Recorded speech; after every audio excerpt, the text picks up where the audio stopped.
Last time हमने पढ़ लिया था एडजॉइंट ऑफ अ मैट्रिक्स, वो कंप्लीट हो गया था, है ना, वहां तक की थ्योरी और उसके सम्स हो गए थे ना। अभी अपन नई हेडिंग डालते हैं, इनवर्स ऑफ अ मैट्रिक्स, है ना।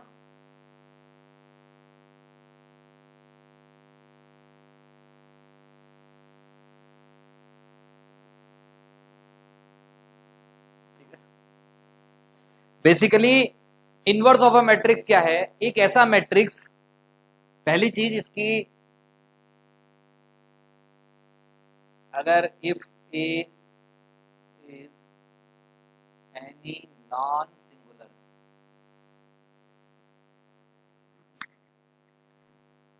तो ए क्या है? Is any non singular matrix, है ना।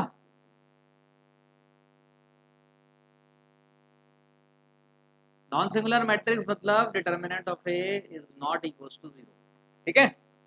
ए नॉन सिंगुलर मैट्रिक्स है, then B is called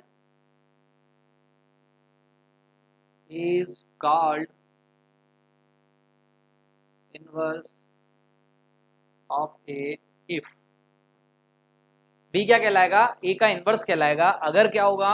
if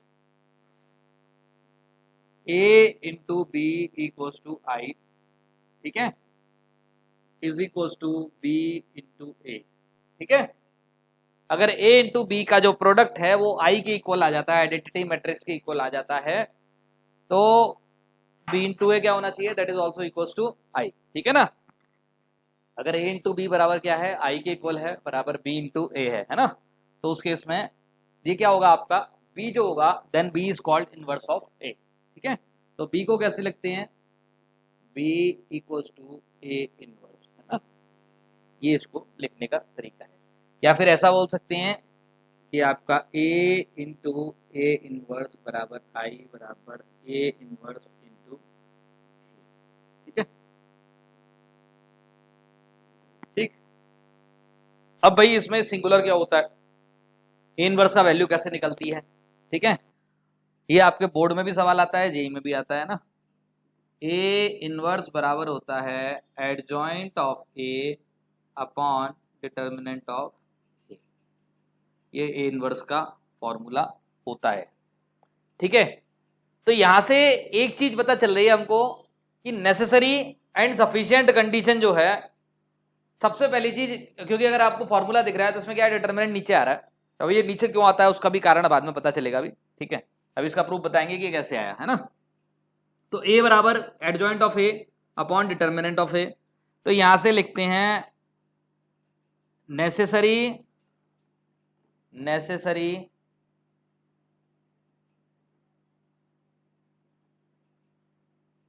and sufficient condition for A to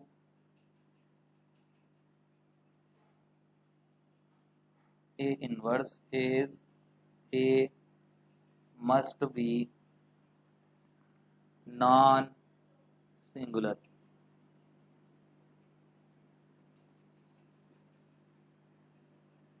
determinant of A it should not be equal to 0, ठीक है। अब ये कैसे आता है?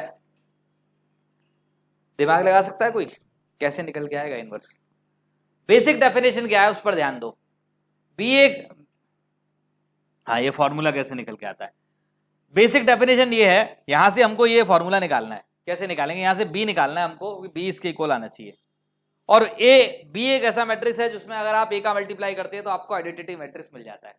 चलो मैं 2 मिनट का टाइम देता हूं, आप निकाल के दिखाओ जरा मेरे को, है ना। बाकी फिर मैं बताता हूं, ठीक। आप कोशिश करो, चुप हो जाओ। ए इनवर्स ऐसे नहीं लिखते हैं। ए इनवर्स लिखने का तरीका क्या है? सुनो इधर, प्रॉपर्टी वही लगाओ, proof A into adjoint of A equals to A determinant into I N, ठीक है। ये लिख दिया। क्या करना है अब इसमें आपको? बी एक ऐसा मैट्रिक्स है जिसका अगर आप ए में मल्टीप्लाई करते हैं, या ए इनवर्स एक ऐसा मैट्रिक्स है जिसका अगर आप ए में मल्टीप्लाई करते हैं तो आपको क्या मिलता है? आइडेंटिटी मैट्रिक्स मिलता है। तो आप क्या करें? लेफ्ट साइड से ए इनवर्स का मल्टीप्लाई कर देते हैं, है ना। लेफ्ट साइड से मल्टीप्लाई कर दिया तो क्या मिला बच्चों? ये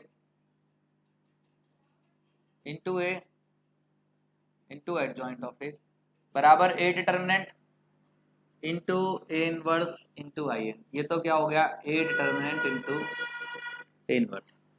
अब आप ध्यान से देखना, ये वाला जो वैल्यू है ये आई एन के इक्वल होगा, होगा कि नहीं होगा? ये वैल्यू किसके इक्वल आएगा, आई एन के इक्वल आएगा कि नहीं आएगा? अब अगर ये आई एन के इक्वल आएगा और आई एन इंटू किसी भी मैट्रिक्स का मल्टीप्लाई करते हैं तो क्या मिलता है, एडजॉइंट ऑफ, ये सेम मिलेगा मैट्रिक्स, है ना? क्लियर? कितना हो गया? तो ये आ गया अपना कितना, ए डिटर्मिनेंट इंटू ए इनवर्स। अब आप ये डिटर्मिनेंट वैल्यू स्केलर क्वांटिटी है, इसका आप डिवाइड कर सकते हो। तो यहां से बच्चों ए इनवर्स बराबर कितना आया, adjoint of A upon determinant of A. अब क्योंकि यहाँ पर डिटर्मिनेंट डिनोमिनेटर में आ रहा है, इसका मतलब डिटर्मिनेंट वैल्यू जीरो नहीं होनी चाहिए। इसका मतलब इनवर्स को एग्जिस्ट होने के लिए एक सिंगल कंडीशन रिक्वायर्ड होती है, व्हाट इज दैट, कि that should be not equals to zero, determinant value, है ना, ऑफ दैट मैट्रिक्स।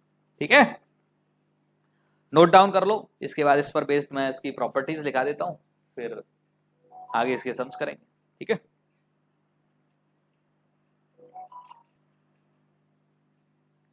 तो ये कुछ प्रॉपर्टीज हैं वो आप लिख लो। सबसे पहली तो ये है necessary and sufficient condition for inverse, ठीक है, that A must be non singular, है ना। इनवर्स के लिए क्या होना चाहिए, ए मस्ट बी नॉन सिंगुलर होना चाहिए, अगर कोई इसका आप इनवर्स निकालना है किसी भी मैट्रिक्स का, है ना। अब ये बात डेफिनेट है कि अगर ए क्या है आपका नॉन सिंगुलर है, तो डेफिनेट बात है ए इनवर्स भी क्या होगा, नॉन सिंगुलर होगा। क्यों होगा, क्योंकि ए इनवर्स क्या होता है, adjoint of A upon determinant of A. अगर ए नॉन सिंगुलर है तो एडजॉइंट ऑफ ए का डिटर्मिनेंट क्या होगा, वो भी नॉन सिंगुलर होगा। तो यहाँ पर क्या मिला आपको, ए inverse is always non singular, है ना, इसीलिए बोला गया। इनवर्स एग्जिस्ट करता है मतलब ए डिटर्मिनेंट जीरो नहीं है, ए डिटर्मिनेंट जीरो नहीं है इसका मतलब इनवर्स का डिटर्मिनेंट भी जीरो नहीं होगा। फिर उसके बाद तीसरा नंबर प्रॉपर्टी है ए इक्वल्स टू डायगोनल ऑफ। अगर ये डायगोनल मैट्रिक्स कोई दे रखा है आपको, इसकी डायगोनल एंट्रीज ये दी हैं, तो अगर आपको एक्स का इनवर्स निकालना है तो करना क्या है, डायगोनल एंट्री, डायगोनल मैट्रिक्स को ऐसा लिख दो, हर एंट्री को, जैसे मान लो यहाँ पर क्या लिखा है, 1 लिखा है, 2 लिखा है, 3 लिखा है, अप टू कहां तक n लिखा है, तो यहाँ पर क्या लिखूंगा, 1/1, 1/2, 1/3, 1/4, 1/5, उसका रेसिप्रोकल लिख दो बस। ठीक है, तो उसके बाद अगला नंबर, अगर आपने इनवर्स का इनवर्स लिया तो वापस से क्या मिल जाएगा आपको, ए मिल जाएगा। बहुत बड़ी बात कर दी इन्होंने। फिर उसके बाद ए ट्रांसपोज का इनवर्स लोगे, उस वो किसके इक्वल होगा, आपका ए इनवर्स के ट्रांसपोज के इक्वल आ जाएगा। ये बड़ी सिंपल सी चीज है। ये ओरिजिनली इनके सबके जो प्रूफ होते हैं ना वो वहीं से आते हैं, वो ए इंटू एडजॉइंट ऑफ ए बराबर वहीं से सारी चीजें आती है ना। ठीक, इसके बाद K into A inverse equals to बराबर कितना हो गया, 1/k इंटू ए इनवर्स, है ना, ये लिख दिया। अब ए इनवर्स का जो डिटर्मिनेंट होगा वो किसके इक्वल होगा, 1 डिटर्मिनेंट ऑफ ए। इसके लिए क्या करना है आपको, ये वाली इक्वेशन को यूज कर लेना, ए इनवर्स इंटू ए बराबर आई। तो अगर आप दोनों साइड डिटर्मिनेंट लोगे तो आई का डिटर्मिनेंट तो 1 हो गया, ये इसका डिटर्मिनेंट इंटू इसका डिटर्मिनेंट, तो इसका डिटर्मिनेंट किसके इक्वल आ गया, 1 डिटर्मिनेंट ऑफ ए। यही लिखा है, देखो दिख रहा है, A determinant is not equal to 0। अब इसके बाद क्या बोला, ए नॉन सिंगुलर मैट्रिक्स है, ए बी बराबर ए सी है, ए बी की वैल्यू किसके बराबर है, ए सी के बराबर है। ओरिजिनली देखा जाए तो ये इस वाली प्रॉपर्टी से लगभग मैच होता है, ए बी बराबर ए सी है, ए नॉन सिंगुलर है। अब देखो यहां पर भी ऐसे ही बोला है, इस वाले में देखो ए बी बराबर 0 है, does not imply that A equals to 0, B equals to 0, but A is non singular. अगर ए नॉन सिंगुलर है तो बी इक्वल्स टू 0 होगा, बी नॉन सिंगुलर है तो ए इक्वल्स टू 0 होगा। अगर आप ध्यान से देखो तो इसे एक तरफ ले आओ, एक तरफ लेकर आओगे तो क्या करोगे, ए इंटू बी माइनस सी लिखोगे। अब ए नॉन सिंगुलर है तो बी माइनस सी क्या होना चाहिए, 0 होना चाहिए, तो बी बराबर क्या हो गया, सी हो गया। देखो यहाँ पर बता रहा है, ठीक है। यहीं पर अगर मैं आपसे बोलूँ कि बी ए बराबर सी ए है, तो उस केस में क्या हुआ भाई, राइट साइड में ले जाना, तो A bracket B minus C into क्या मिलेगा आपको, ए। अब ए नॉन सिंगुलर है, इसका मतलब बी माइनस सी 0 होगा, बी माइनस सी 0 होगा, इसका मतलब बी बराबर क्या हो गया, सी हो गया। ठीक है, यही प्रॉपर्टी हमको यहाँ पर बताई, in general A B is equals to 0 does not imply that A equals to 0, B equals to 0, but A is non singular. अगर ए क्या है, नॉन सिंगुलर है, तो उस केस में क्या होगा, ए बी का वैल्यू, अगर ए नॉन सिंगुलर है, ए बी इक्वल्स टू 0 है, तो ये क्या इंप्लाई करेगा कि आपका बी का वैल्यू क्या होगा, 0 होगा।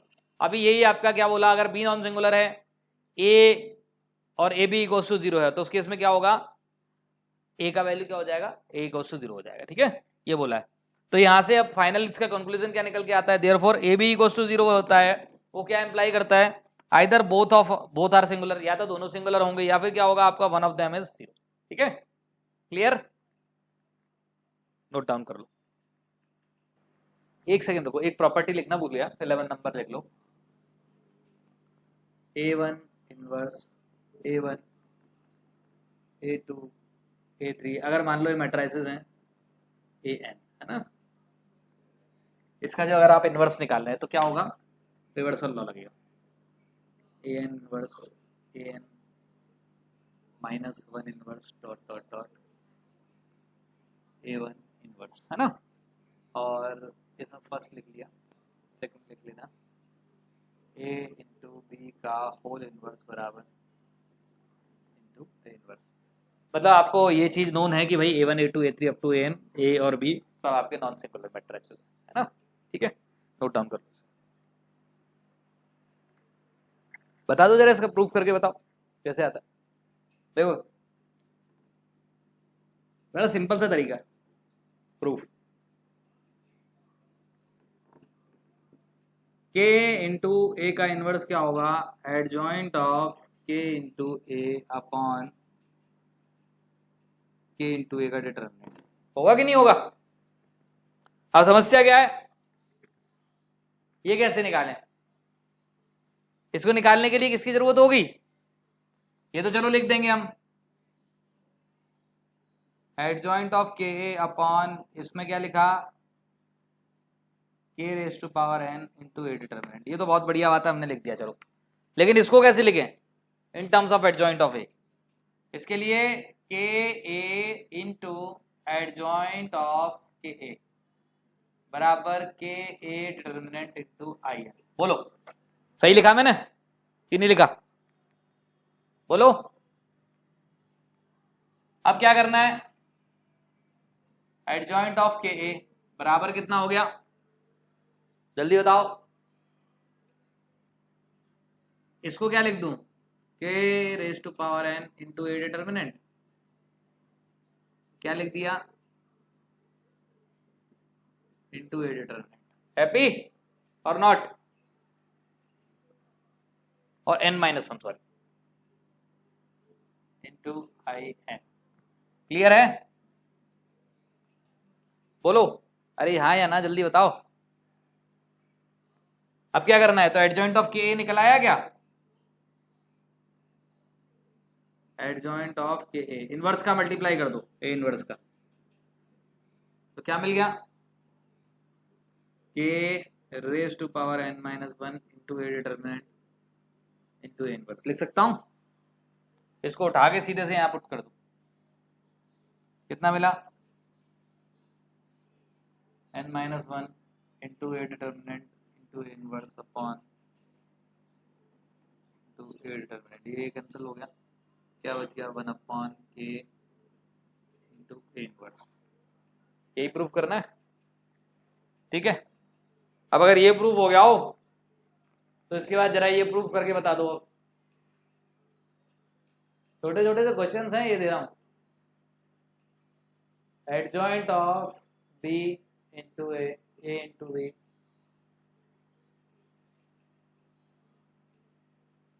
Adjoint of B into adjoint of A, जरा प्रूफ करके बताओ जल्दी से, ठीक है, चलो प्रूफ करो जल्दी से। यहाँ पर लिख लेना ए और बी आपके नॉन सिंगुलर हैं मैट्रिसेस, है ना, ठीक। देखो इधर प्रॉपर्टी वही लगनी है, वो किंग वाली जो आपको बताई थी, into adjoint of A B equals to A B determinant into I n, है ना, ऐसा लिख दिया हमने। अभी क्या करो, इसमें पहले लेफ्ट से ए इनवर्स का मल्टीप्लाई कर दो, कर दिया तो क्या मिला, A inverse into A B into adjoint of into क्या लिखा, into B into adjoint of A B equals to A inverse, इसको क्या लिख दो, determinant of A into determinant of B, properties of the determinant से लगा दो, A inverse into A determinant, A inverse into A determinant into B determinant. आप मुझे बताओ A inverse into A determinant क्या होता है, एडजॉइंट ऑफ ए होता है कि नहीं होता, इंटू बी डिटर्मिनेंट। ये क्या होता है बच्चों, आई एन होता है कि नहीं, आई एन इंटू समथिंग क्या होता है, वही होता है, B into adjoint of A B. Clear है, बोलो कोई डाउट है, ये तो स्केलर क्वांटिटी है, कहीं भी लिख दो, एडजॉइंट ऑफ ए, ठीक। अभी क्या करना है, इसमें बी इनवर्स का फिर से मल्टीप्लाई कर दो, तो B inverse into B into adjoint of A B equals to B inverse into B determinant into adjoint of A, ठीक है। And what is the value of B inverse into B determinant, that is equals to what, adjoint of B into adjoint of A. Clear? बोलो क्या problem है।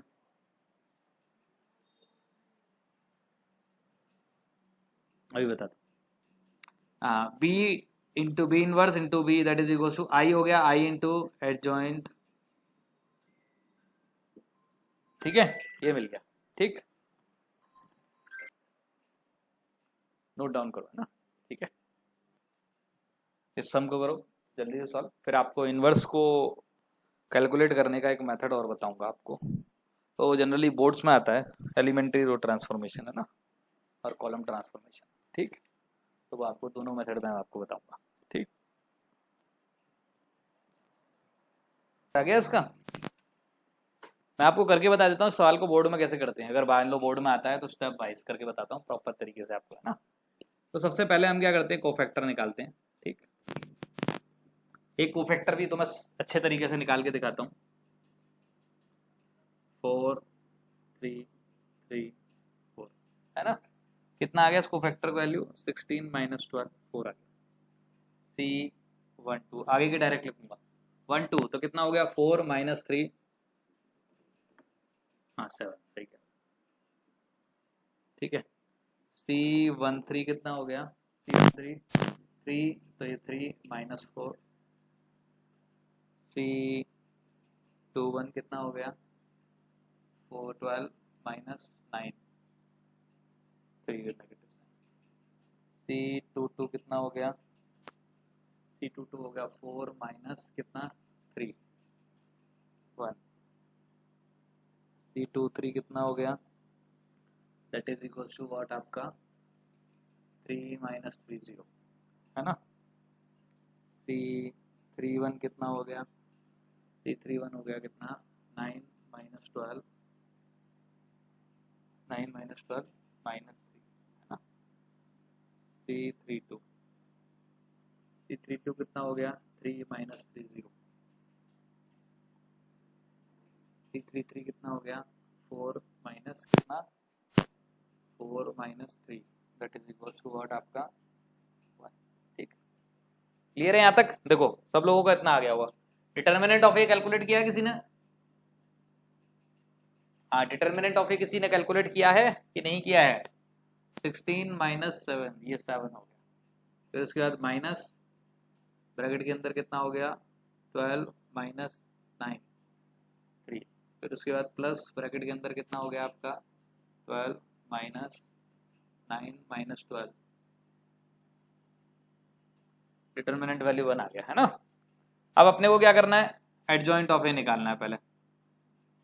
अब direct लिख दो, cofactor matrix को transpose कर दो, ठीक है। जो रो थी उनको कॉलम बना दो, जो कॉलम थे उनको रो बना दो, ठीक है। तो क्या करना है, -1 -1 -3, एक सेकंड रुको, 7 -1 -1, कोफैक्टर में यहां पर लगेंगे। फिर उसके बाद -1 -3 1 0 0, फिर उसके बाद -3 0 1। नजर आ रहा है सबको? देखो आंसर मैच हो गया, कोई मिस्टेक तो नहीं है, चेक कर लो एक बार, हो सकता है मैंने छोटी मोटी मिस्टेक कर दी हो, है ना। चलो इसके बाद नई हेडिंग डाल लो, एलिमेंट्री ट्रांसफॉर्मेशन, ठीक है। बोर्ड में पर्टिकुलरली वो मेथड आता है कि by the elementary row transformation और एलिमेंट्री कॉलम ट्रांसफॉर्मेशन से आप उसको सॉल्व करो, ठीक है। तो लिख लेते हैं, वो बोर्ड पर्पज से ही है, आईआईटी में कुछ काम नहीं उसका, है ना। और एडजॉइंट ऑफ ए, अगर आप ए इनवर्स निकालोगे, adjoint of A upon determinant of A, तो वो इसके इक्वल ही आ जाएगा, है ना, ठीक है। क्यों? क्योंकि डिटर्मिनेंट ऑफ ए का वैल्यू जो है वो क्या है आपका 1 के इक्वल है ना। देखो सीधी सी बात है, ये एलिमेंट्री ट्रांसफॉर्मेशन कुछ नहीं है, टाइम पास करने की चीजें होती हैं। ऐसा होता है अगर आपको मान लो कोई मैट्रिक्स दे रखा है 1 2 3 4, है ना। अब अगर आपको इसमें ट्रांसफॉर्मेशन लगाना है, रो ट्रांसफॉर्मेशन लगाना है, तो आप रो पे लगाते रहो, किसी रो में क्या करो, किसी से मल्टीप्लाई कर दो, फिर उसके बाद क्या कर दो, as elementary row transformation interchanging of two row, कोई भी दो रो को इंटरचेंज कर दो। तो अगर आपको ये दूसरा मैट्रिक्स बी मिला, मान लो दो रो को आपने इंटरचेंज कर दिया, तो 3 4 1 2, सब टाइम पास करने की चीज होती है। मान लो सी और चाहिए, तो अपन ने क्या किया, मान लो हमको सी और चाहिए, तो अपन ने क्या किया कि भाई इस वाली को इसमें ऐड कर दिया, तो 3+1 कितना हो गया, 4 हो गया, 4+2 कितना हो गया आपका, 6 हो गया। तो 1 2 किसी भी मल्टीपल के साथ ऐड कर सकते हो। अच्छा, इसमें और काम कर सकते हो, किसी भी रो में आप क्या कर सकते हो, किसी कांस्टेंट से मल्टीप्लाई कर सकते हो। जैसे अगर आपने मान लो पहली वाली रो में क्या कर दिया, इससे मल्टीप्लाई कर दिया 1/2 से, तो 1/2 से किया तो 2 ये बन गया, ये 3 बन गया, ये 1 हो गया, ये 2 हो गया। ठीक है, तो ये सब काम आप क्या है, ये एलिमेंट्री रो ट्रांसफॉर्मेशन है। ये मैं सारे ट्रांसफॉर्मेशन किसमें कर रहा हूँ, रो में कर रहा हूँ। तो ये तीन जो होते हैं ये एलिमेंट्री ट्रांसफॉर्मेशन कहलाते हैं। ठीक है, अब इसी में अगर आपको यही ट्रांसफॉर्मेशन आप कॉलम में कर रहे हो तो ये क्या कहलाएंगे, एलिमेंट्री कॉलम ट्रांसफॉर्मेशन कहलाएंगे। ठीक है, two matrices A and B are set to equivalent. जैसे अगर आप इसकी बात करें तो ए और बी इक्विवेलेंट है, बी और सी इक्विवेलेंट है, सी और आपका डी है, ये डी वाला है ना, ये सब क्या है, इक्विवेलेंट मैट्रिसेस है। ठीक है, क्लियर है, मतलब कि एक ट्रांसफॉर्मेशन लगाने के बाद बी मिल गया, बी में के बाद सी मिला, इस तरीके से है ना, तो इनको बोलते हैं इक्विवेलेंट मैट्रिसेस है ना। तो ये ट्रांसफॉर्मेशन लगाने के बाद ये आप किसी भी मैट्रिक्स में लगा सकते हैं। कहां पर लगाते हैं, किस तरीके से लगाते हैं, उसकी मैं आपको थोड़ी सी जरूरत बताता हूं कि क्या होता है चेंज, है ना। जैसे अगर एग्जांपल के थ्रू एक चीज नोट करो, अगर मान लो एक मैट्रिक्स दिया है ए इंटू बी बराबर आपको सी दिया है ना, तो अगर आप इसकी रो में मान लो ए मैट्रिक्स है, ये है 1 1 2 2 है ना, और बी मैट्रिक्स है 3 4 5 6, तो सी क्या मिलेगा बताओगे जरा, ये कितना हो गया, 3 + 5 8 हो गया है ना, फिर उसके बाद कितना हो गया 1, तो 4 कितना हो गया, 1 और 4 4 4 + 6 आपका 10 हो गया, फिर उसके बाद 6 प्लस कितना 10 16 हो गया। ठीक है, फिर उसके बाद कितना हो गया आपका 2, ये हो गया 4 8 8 + 12 20 हो गया, है ना। अब आपको मैं इतनी सी चीज बताना चाहता हूं कि अगर मान लो ए इंटू बी बराबर सी मैट्रिक्स दिया है, तो ए की रो में अगर आप चेंज करते हैं तो डायरेक्टली आपको बी की रो में चेंज करना होगा। मान लो पहली रो को आप 2 टाइम्स कर देते हो, मान लो पहली रो को आप क्या कर देते हो, 2 टाइम्स कर देते हो। जैसे ही आप पहली रो को 2 टाइम्स करोगे तो आप जैसे ही प्रोडक्ट देखोगे ना, तो इस प्रोडक्ट में क्या होगा, ये वाली पहली रो इसकी 2 टाइम्स हो जाएगी। करके देखो, मेरी बात का भरोसा मत करो डायरेक्ट। फिर यही काम अगर आप करते हो, मान लो पहली रो को R1 + R2 करते हो, तो यहां पर अगर आप देखोगे तो ये वाली रो क्या हो जाएगी, R1 + R2 हो जाएगी। तो बेसिकली कहने का चेंज का मतलब, कहने का मतलब क्या है, अगर आप ए में अगर ट्रांसफॉर्मेशन लगाते हो तो रो में लगाना पड़ेगा आपको। ए की रो में जो ट्रांसफॉर्मेशन होगा वही आपका ट्रांसफॉर्मेशन क्या होगा, इसमें रिफ्लेक्ट होगा। यही अगर आपका बी में होगा तो बी के कॉलम में जो ट्रांसफॉर्मेशन होगा वही इसके कॉलम में ट्रांसफॉर्मेशन में रिफ्लेक्ट होगा। मान लो बी के आपने पहले कॉलम को डबल कर दिया, तो इसका पहला कॉलम क्या होगा, डबल हो जाएगा। ठीक है, यही आपने बी के पहले कॉलम को C1 + C2 कर दिया, तो उस केस में क्या होगा, ये वाला पहला कॉलम क्या हो जाएगा, C1 + C2 हो जाएगा। कहने का मतलब ये है, अगर आप ए में ट्रांसफॉर्मेशन लगाते हो तो आप रो ट्रांसफॉर्मेशन लगाएंगे, रो ट्रांसफॉर्मेशन लगाते हैं तो सी में क्या होगा, रो में रिफ्लेक्ट होगा। अगर आप बी में ट्रांसफॉर्मेशन लगाते हैं तो वही ट्रांसफॉर्मेशन किस में रिफ्लेक्ट होगा, सी के कॉलम में रिफ्लेक्ट होगा। ठीक है, बी के कॉलम में अगर ट्रांसफॉर्मेशन लगाते हो तो। ठीक है, इसी पर बेस्ड हमारे क्या है, दो मेथड बनते हैं, उनको बोलते हैं elementary row transformation, elementary column transformation, for finding the inverse. तो इनवर्स फाइंड आउट करने के लिए elementary row and elementary column transformation लगाते हैं। अब ये ट्रांसफॉर्मेशन लगा के हम करते क्या है, उनको जरा हम कहानी समझते हैं इसके बाद, है ना। इसको नोट डाउन कर लो जरा जल्दी से। ये जो चीज लिखी है ना, ये खाली बोर्ड पर्पस के लिए, ये आपका एडवांस के पर्पस से नहीं है, एडवांस या मींस के। ठीक है, तो यहां पर दो मेथड है, method of finding inverse,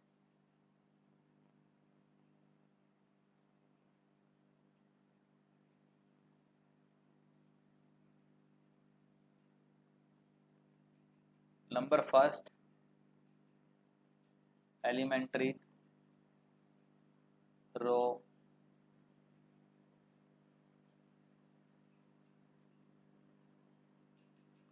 transformation, number second elementary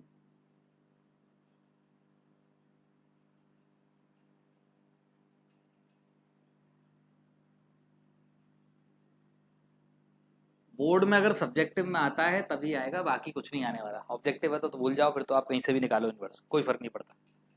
basically इसका ऑब्जेक्टिव क्या होता है, एलिमेंट्री रो ट्रांसफॉर्मेशन में क्या करते हैं हम, एलिमेंट्री वाले रो ट्रांसफॉर्मेशन लगाते हैं। किस में लगाते हैं, कब जरूरत होती है। अब देखो, अगर आपने एक सिंपल सी चीज बताओ, हमारा ऑब्जेक्टिव क्या है, इनवर्स फाइंड आउट करना है ना। हमारा ऑब्जेक्टिव क्या है, इनवर्स फाइंड आउट करना, दैट इज अवर ऑब्जेक्टिव, है ना। तो इनवर्स की खास बात क्या होती है, ए इंटू ए इनवर्स बराबर आई होता है ना, बराबर ए inverse into A.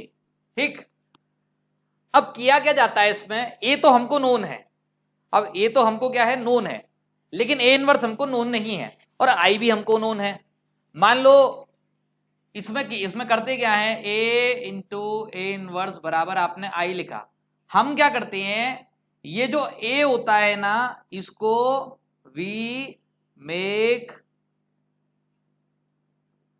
This I by elementary row transformation. अगर मान लो एलिमेंट्री रो ट्रांसफॉर्मेशन से आपने इसको आई बना दिया, तो लेफ्ट साइड क्या बन गई, ए इनवर्स बन गई। अब अगर जो ट्रांसफॉर्मेशन आप रो के उसमें लगाएंगे, वही रो ट्रांसफॉर्मेशन किसमें लगेंगे, इसमें लगेंगे। तो अगर जब ये आई बन जाएगा, तो ये जो होगा ना, ये अपने आप क्या बन जाएगा, this will become A inverse. कहां के बाद, यहां के बाद। मतलब जो जो ट्रांसफॉर्मेशन आप इसमें लगाएंगे, वो ट्रांसफॉर्मेशन आप इसमें लगाते जाओ। अब देखो एग्जांपल के थ्रू मैं समझाता हूं आपको। मान लो आपको एक मैट्रिक्स दिया है 1 2 3 4, है ना। अब मान लो इसका आपको इनवर्स फाइंड आउट करना है, तो अपन क्या करेंगे, रो ट्रांसफॉर्मेशन। ध्यान रखना, रो ट्रांसफॉर्मेशन से कर रहे हैं तो पहले नंबर पे आना चाहिए ए। और यही मान लो आप कॉलम ट्रांसफॉर्मेशन से करते हो, तो उस केस में क्या होगा, बराबर आई, तो उस केस में यहां पर लगाओगे ट्रांसफॉर्मेशन, यहां पर ट्रांसफॉर्मेशन लगाओगे। अच्छा, यही कॉलम में लगाओगे तो क्या लिखोगे, ए इनवर्स इंटू ए बराबर कितना हो गया बच्चों, दैट इज इक्वल्स टू आई। तो यहां से जब ए को आप आई बनाओगे, तो ये आई क्या बन जाएगा, बिकम ए इनवर्स। इसको मेक करना है, यहां पर क्या करना है, इसको मेक करना है। ये बनाना है, ये अपने आप बन जाएगा, ये बनाना है, ये अपने आप बन जाएगा। ठीक है, तो यहां पर क्या हो जाएगा, ए इनवर्स आ जाएगा। अब देखो, अब क्या करना है, एग्जांपल से थ्रू देखते हैं ना।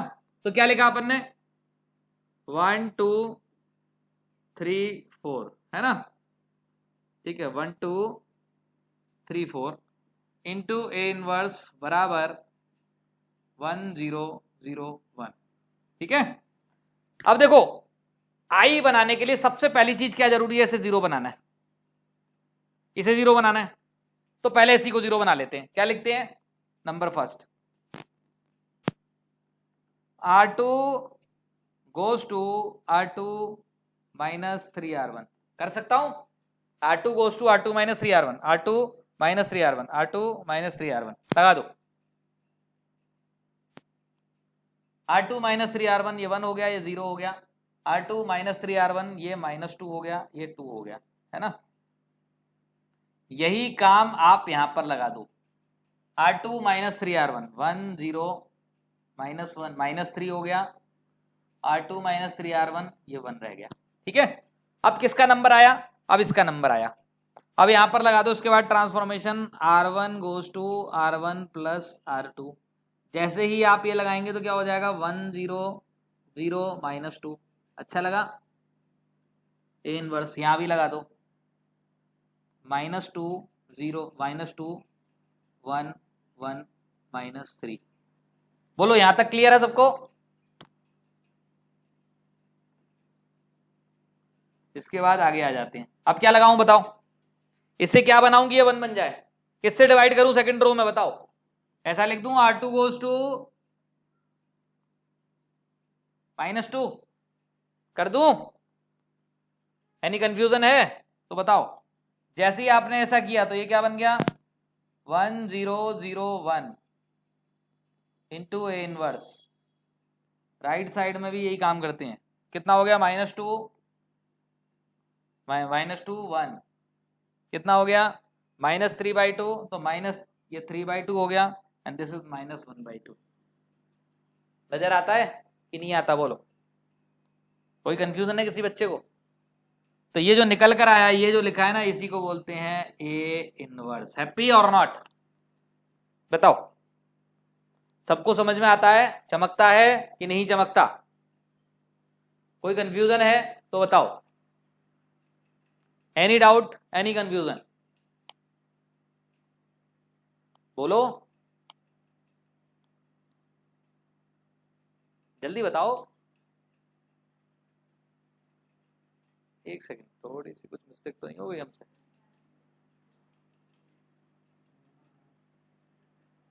वन मिनट जरा, मुझे चेक करने दो, कुछ गलती तो नहीं कर दी हमने?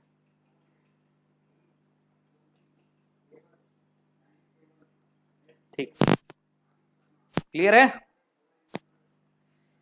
किसी बच्चे को कोई स्टेप ऐसी है जो समझ में नहीं आई तो बताओ, जल्दी बोलो।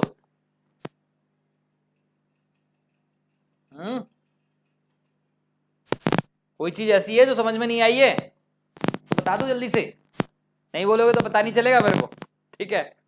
इसलिए जल्दी बताओ। सेकंड लास्ट है, लास्ट से सेकंड लास्ट। देखो यहां तक समझ में आ गया ना सबको? देखो अगर यहां पर 1 0 बन रहा है, यहां पर 0 बन रहा है, यहां पर -2 बन रहा है, हमारा ऑब्जेक्टिव क्या है? ये जो लिखा हुआ नंबर है, ये जो लिखा हुआ मैट्रिक्स है, इसको क्या करना है? आइडेंटिटी मैट्रिक्स बनाना है। अब इसमें आइडेंटिटी मैट्रिक्स बनाने के लिए क्या चेंज करूं सेकंड रो में कि काम हो जाए हमारा? बताओ। क्योंकि मैं कॉलम में तो लगा नहीं सकता, क्योंकि मैं लेफ्ट से लगा रहा हूं, तो मैं किस में लगाऊंगा? रो में ट्रांसफॉर्मेशन। रो में ट्रांसफॉर्मेशन लगाने के लिए अगर मैं इसमें -2 का डिवाइड कर दूं तो ये तो 0 रहेगा, ये क्या होगा? -2 डिवाइडेड बाई -2 1 बन जाएगा। जैसे ये 1 बना तो ये क्या हो गया? Identity matrix. तो इसमें डिवाइड कर दिया मैंने -2 से। जो ट्रांसफॉर्मेशन में यहां लगाऊंगा वही इसमें लगाना पड़ेगा लेफ्ट में, ठीक है? अभी क्लियर? बताओ। अब देखो यही काम जो है हम इस वाले मेथड से भी कर सकते हैं। इस वाले मेथड से करने के लिए देखो इसी से निकालते हैं, दोनों से सेम आंसर आएगा। क्या लिखा हमने? 1 2 3 4, ठीक है? 1 0 0 1। अब कॉलम ट्रांसफॉर्मेशन लगाना है, किसमें लगाना है? इसमें लगाना है। तरीका वही है, इसको आई बनाएंगे, ये अपने आप क्या बन जाएगा? इनवर्स बन जाएगा। इसको आई बनाने के लिए क्या किया? C2 goes to C2 minus 2C1 है ना, goes to C2 minus 2C1 लगा दिया भाई। 1 0 3 -2C1 -2 हो गया, हैप्पी? ये हो गया 1 0 C2 -2C1 तो -2 1 है ना, ये बन गया। अब क्या करना है? अब क्या करना है बताओ?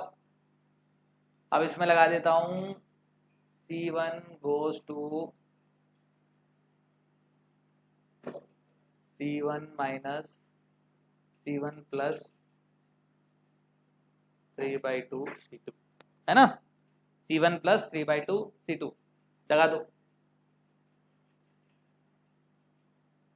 तो 1 हो गया। C1 plus 3/2 C2, 3/2 C2 ये 0 हो गया है ना, ये 0 हो गया and this is -2। C1 goes to C1 plus 3/2 C2, C1 plus 3/2 C2 plus 3/2 तो ये -2 हो गया है ना, कितना हो गया है? 3/2 C2 -2 है ना, ठीक है? फिर उसके बाद ये कितना हो गया? 3/2 C2, 3/2। क्लियर है? यहां पर कितना बचा? यहां पर -2 बचा, यहां पर कितना बचा? 1 बचा। क्लियर? बोलो, यहां तक कोई कंफ्यूजन है किसी बच्चे को? अब क्या करूं बताओ कि काम हो जाए? अब क्या करूं कि काम हो जाए? यहां पर क्या लिख देता हूं? C2 goes to C2 by -2, तो यहां से क्या मिला? A इनवर्स, ये 0 हो गया, ये 1 हो गया, दिस इज 0 0 1। राइट साइड में कितना मिल गया? -2 -3/2 है ना, कितना हो गया? -2 एक second plus 3/2 plus 3/2 and this is 1, this is -1/2। Clear बच्चों? बोलो। तो ये जो कहानी है ये हमारी क्या कहलाती है? This is called our elementary row transformation, this is elementary column transformation. Column transformation में क्या लगेगा? याद रखने का तरीका क्या है? याद रखने का तरीका सुनो, रो इनटू कॉलम होता है तो कॉलम ट्रांसफॉर्मेशन कब लगेगा? सेकंड वाले में लगेगा। रो किस में लगेगा, पहले वाले में लगेगा, तो इसलिए पहले वाले में जब लगाओगे तो रो ट्रांसफॉर्मेशन कहलाएगा। और जिसमें भी लगाओगे उसमें ए को आपको क्या बनाना है, आई बनाना है। ए को आई बनाते ही अपने आप राइट साइड में जो होगा वो अपने आप क्या बन जाएगा, ए इनवर्स बन जाएगा। This is called elementary row and column transformation. This is only for the board purpose, है ना, ये बोर्ड पर्पस के लिए है बस, बाकी किसी चीज के लिए नहीं है। ओके ठीक है, तो इसको नोट डाउन करो, और चाहिए तो इस पर मैं एक सवाल दे देता हूं आपको, या घर से कर लेना, प्रैक्टिस कर लेना, ठीक है। बोर्ड की बुक से उठाना, 3-4 सवाल कर लेना, बस पक्का हो जाएगा, मजबूत, है ना। ध्यान इसी चीज पर देना है कि आपको ट्रांसफॉर्मेशन लगाकर किस तरीके से आइडेंटिटी मैट्रिक्स बनाना है। आइडेंटिटी मैट्रिक्स बनते ही अपने आप क्या हो जाएगा, एलिमेंट्री रो कॉलम ट्रांसफॉर्मेशन वाला मेथड कंप्लीट हो जाएगा।